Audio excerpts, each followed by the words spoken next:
Salut à tous et bienvenue dans le 6e numéro Goldfinger Cruiser. Aujourd'hui je vais vous expliquer comment choisir son truck en magasin ou sur internet, les meilleurs choix, surtout quand on débute et qu'on connaît pas trop quoi choisir. Donc pour commencer, vous avez un truck basique comme celui-ci. Ce genre de truck, il faut l'acheter quand on débute, quand on pense que on n'a pas envie d'investir beaucoup d'argent dans un truck. Par exemple pour sa deuxième planche, on va dire au bout de 6 mois de skate, on a envie de passer à un autre truck que celui qu'on a. On peut prendre un basique comme celui-ci qui coûte dans les 20 euros.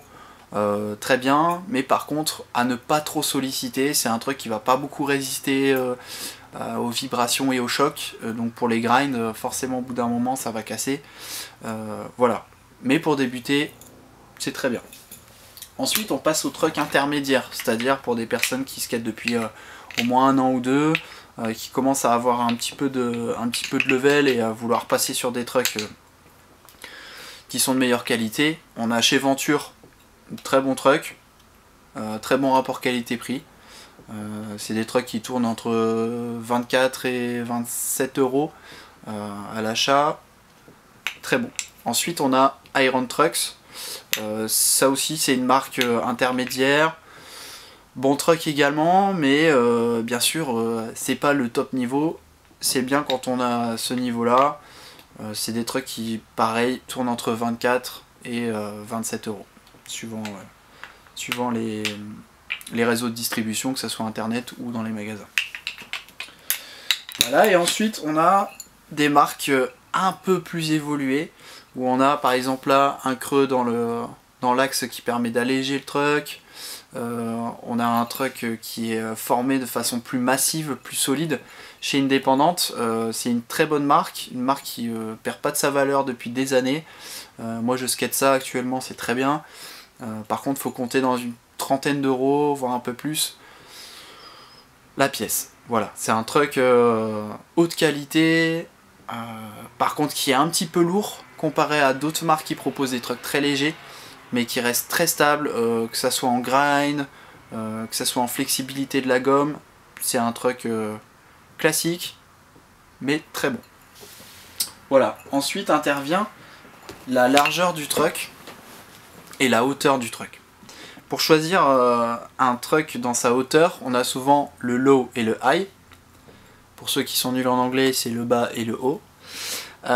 Ces trucks là nous permettent donc de choisir entre soit un truck bas pour des gens qui vont plus faire du street, en ville, des petites figures, proches du sol, bien sentir sa planche.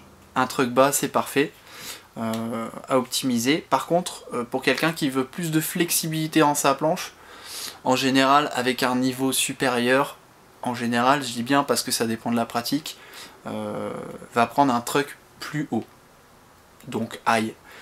Souvent utilisé en skatepark parce qu'il permet d'avoir plus d'amplitude dans les ollies, qui permet d'envoyer plus haut, des figures plus vite.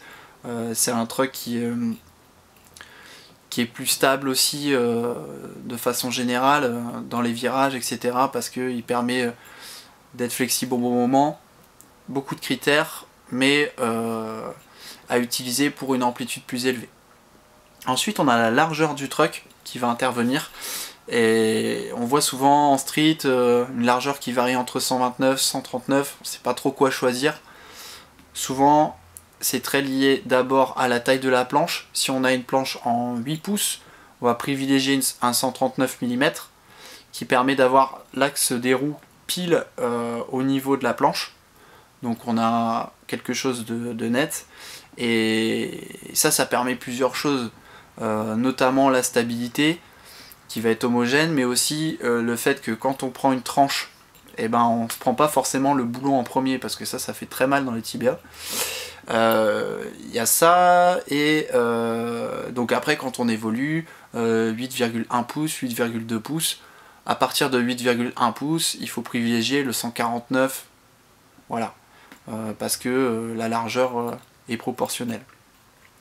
Ensuite, il y a aussi, en fonction types de pratiques. On va voir des mecs qui font du bol, qui font de la courbe, prendre des trucks plus larges, parce que justement, ils vont pouvoir voilà, être plus stables au niveau de la vitesse.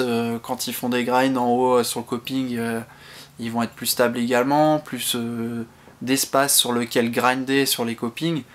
Enfin voilà, ces critères sont validés en fonction de la pratique, en fonction de son budget, et puis en fonction de son feeling aussi, parce qu'on peut aussi mixer plusieurs choses. Voilà. J'espère que ça vous a plu, j'espère que ça va vous aider dans votre choix de truck si jamais vous voulez en acheter. Et puis n'hésitez pas à partager la page Facebook, à faire ce que vous voulez sur le site, commenter, dire vos avis négatifs, positifs, je prends tout. Merci beaucoup et puis à la prochaine. Allez, ciao!